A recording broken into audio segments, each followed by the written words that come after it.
Hi, I'm King County Executive Ron Sims. In my household, we use the dishwasher an awful lot, and we seemingly have clothes that we wash again and again and again. You know, maybe your household's like mine, where we think the water resources are unlimited. Well, you're about to see a very inspiring video.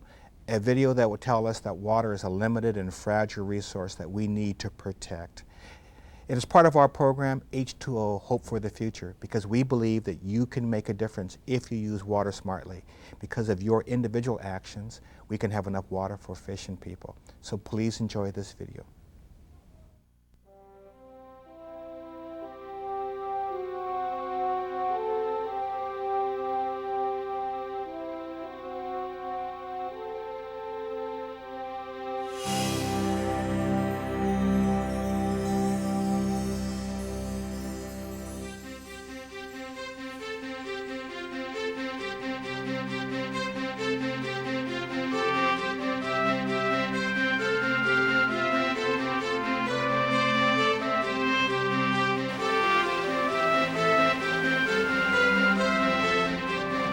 Water.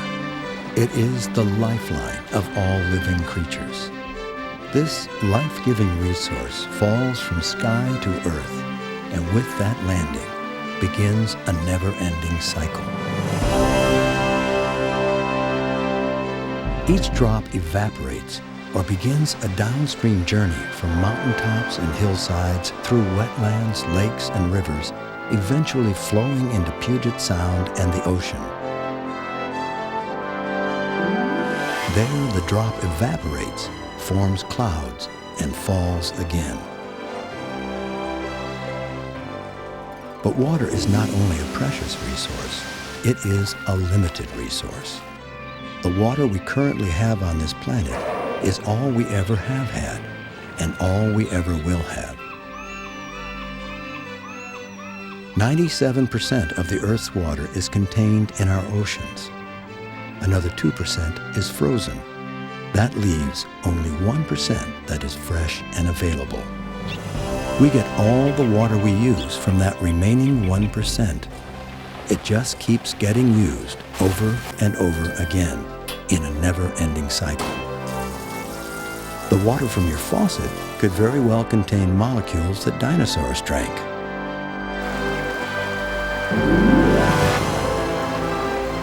Everywhere, the demand for water increases, while the supply remains the same.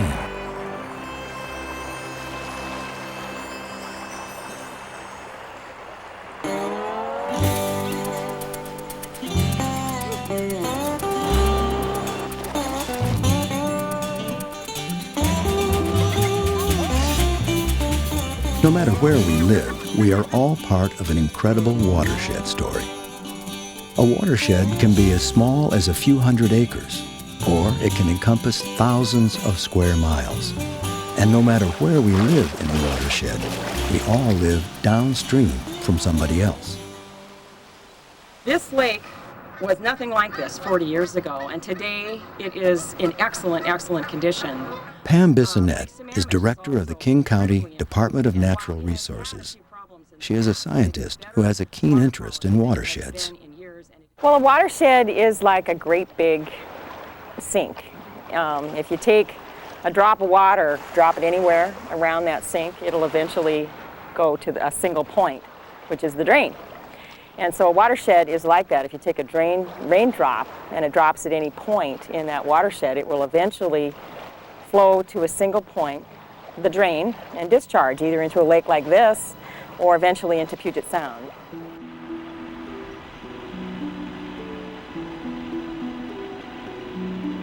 And everything we do or don't do around the sides of that sink affects our water quality.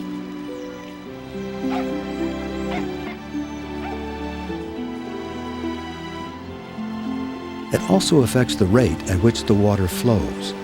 Like pieces of a giant jigsaw puzzle, each part of a watershed is unique and essential. If one piece is missing or damaged, the result compromises the whole picture. Satellite images of the Puget Sound region show a 40% loss of tree cover in less than 3 decades. What we are doing to the land is directly affecting our water.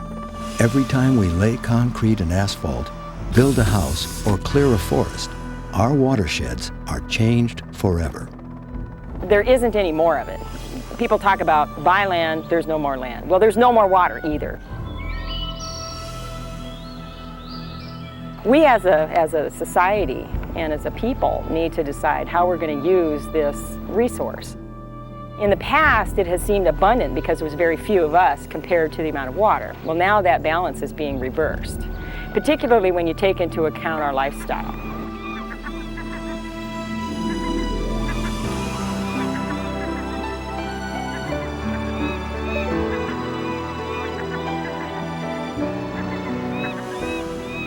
It's easy to blame water problems on industry, but much of it starts right at home. The results of what we do in our homes and on our land can extend hundreds of miles beyond our fences. As we go about the business of our everyday lives, each of us changes the watershed day by day, drop by drop. When we use fertilizers and pesticides, runoff carries it right back into the cycle. When we pour oil, antifreeze, paint, or other toxics down a drain or on the ground, it goes right back into the cycle. And when we drive a car, run a gas mower, burn wood, or light the grill, we impact the air. Air pollution falls to earth with rain and goes right back into the never-ending cycle. The water that is polluted today might be the water you drink tomorrow.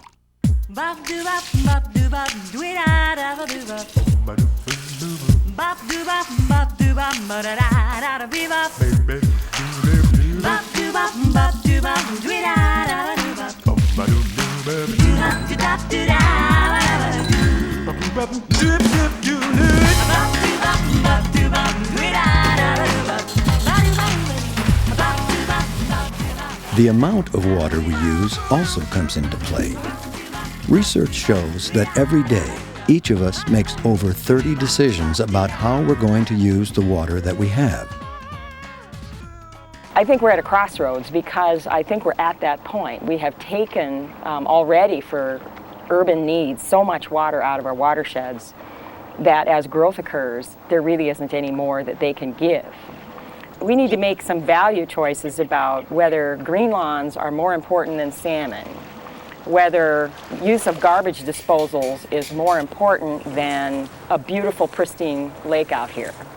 Those are the kind of choices that we're going to be facing in the future. There are 3 main watersheds in King County: the Green Duwamish, the Cedar Sammamish, sometimes called the Greater Lake Washington Watershed, and the Snohomish Snoqualmie. Watersheds in King County are unique and at greater risk for pollution because they run through cities, industrial areas, farmlands, commercial and private forest land, and many of our own backyards. Wendy Walsh owns 62 acres, some of it along Bear Creek. For many years, Wendy has been joining the county and other property owners to help the community understand the connection between forests and watersheds. Wendy has salmon swimming just a few yards from her doorstep. But more importantly, a very misunderstood mollusk also lives in this creek, the freshwater mussel. These guys are natural filtration devices. They keep the water clean by absorbing small particles like algae and sediment. It's very important to have the mussels in the stream because it does indicate that the stream is healthy for the salmon and the salmon eggs. The salmon eggs, of course, need purity because they're growing during a time when there's a lot of storm events and a lot of siltation that comes through the stream. Mussels and salmon have a unique relationship. The waste of the adult mussel feeds small salmon. In return, the salmon act as hosts for the juvenile mussels. The young mussels protect themselves from predators by hooking onto the gills of passing fish. After a time, the mussels pop off, settling into a new creek area, where they continue to live up to 120 years, performing their job as very efficient filtration systems. Mussels were once common in many King County rivers and streams, but sadly, not anymore. I think most of us know how much our children love the dinosaurs. And don't we all wish we could have seen a dinosaur? Passenger pigeons, there's so many animals that I've never gotten to see. They're all part of our mythology now, and we don't want things that we live with right now to become part of our mythology because of something we've done that we could have prevented. I think the big thing is that we have a chance not to let these things become mythological. Well, I think it's crucial that we think of our ecosystems as whole ecosystems with many different parts to them, and all organisms in the system are important, and some may be more visible than others. Kate O'Loughlin is a senior ecologist for King County. She often uses Wendy's property for research and educational purposes.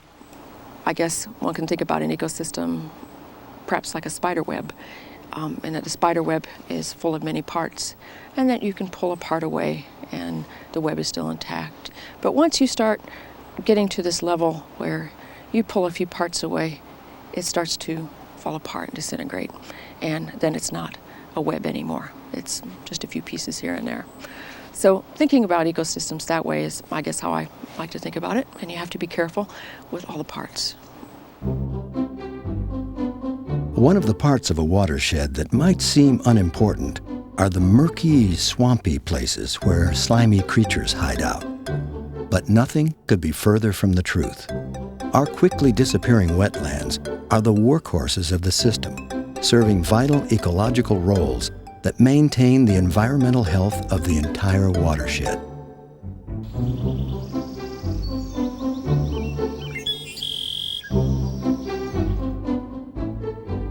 This is actually an animal that's called fossorial. You see inside there, you can see the embryos? They're all little tiny salamanders growing in there. King County senior ecologist Klaus Richter is friend to the entire flora, fauna, and especially the frogs of this dark, watery world. Wetlands are really important in watersheds. They provide protection against flooding for downstream aquifers, so they protect streams. Wetlands are important because they purify water. Their vegetation slows the movement of water. They're very complex ecosystems. They provide a wide variety of habitats for wildlife. We found 95 species of birds associated with wetlands in the lower Puget Sound area, which is more than any other habitat that exists out there.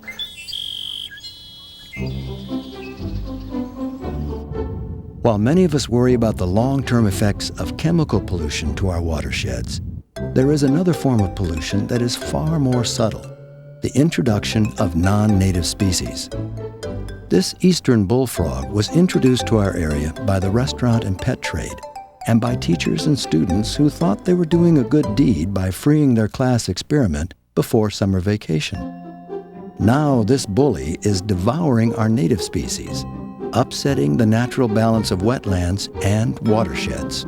Amphibians are really becoming to be important bioindicators of environmental health. They're like canaries in the coal mine. And within the last 10 years, amphibians have been declining globally. So amphibians are telling us something about our environment.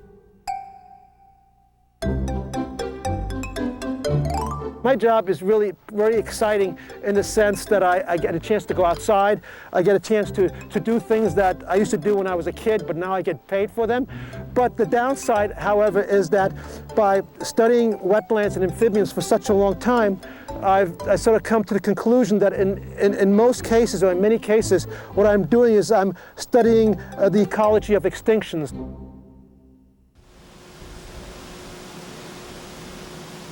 Dave Stewart is an equipment services supervisor at the West Point Treatment Plant, where wastewater goes through primary and secondary treatment before being discharged into Puget Sound.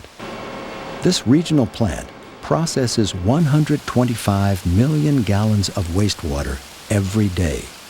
But you know what really does worry me is the things that aren't necessarily caught in our system. You know, from everything from illegal dumping of paint and oils in somebody's backyard to some of the chemicals that are being used to treat the farmlands that people may not know that are really harmful. And I think that's important for people to be aware of that so they can think conscientiously the next time they dump that oil in the backyard or dump it out in some field, because it can eventually get into the water stream. And then it affects everybody.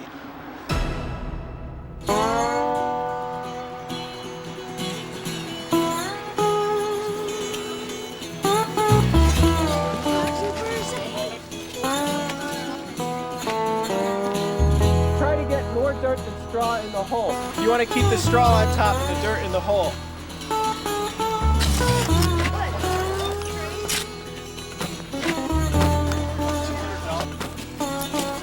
So it's important to do it well, not fast.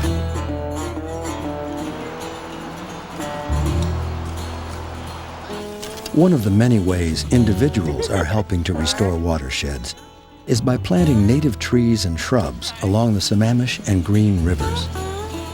In the past, a lack of vegetation on the Sammamish caused the water to warm to temperatures that were lethal to salmon. The vegetation also provides erosion control, filters runoff, and creates habitat for creatures that the salmon eat. King County Executive Ron Sims has made the environment and water quality a top priority and often lends a hand in streamside restorations. If we do these kinds of replantings, if we are careful about the use of water, if we conserve better, if we acquire new habitat, if we make our buffer system work, if we can get our wetlands to function again, we can save salmon in this community. And what a statement. No, this is great. This is a lot of fun, actually. And I feel good that maybe we might be helping the salmon. So the water doesn't get too hot or else it'll die. And you can also keep the river cool on really hot days. Without our environment, we can't be here. It's our surroundings.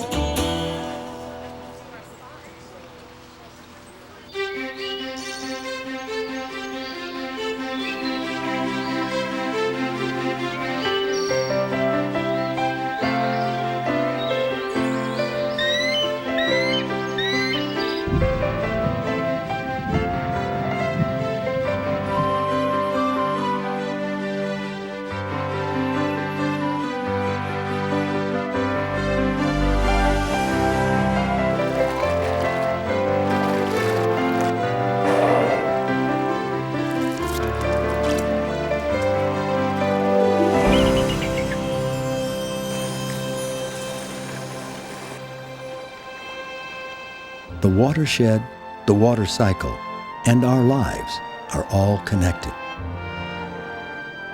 Any action anywhere can affect the land, the air, the water, and ultimately us. It's going to take all of us working together to repair and preserve our watersheds. But if we all take care of our watersheds, they will take care of us.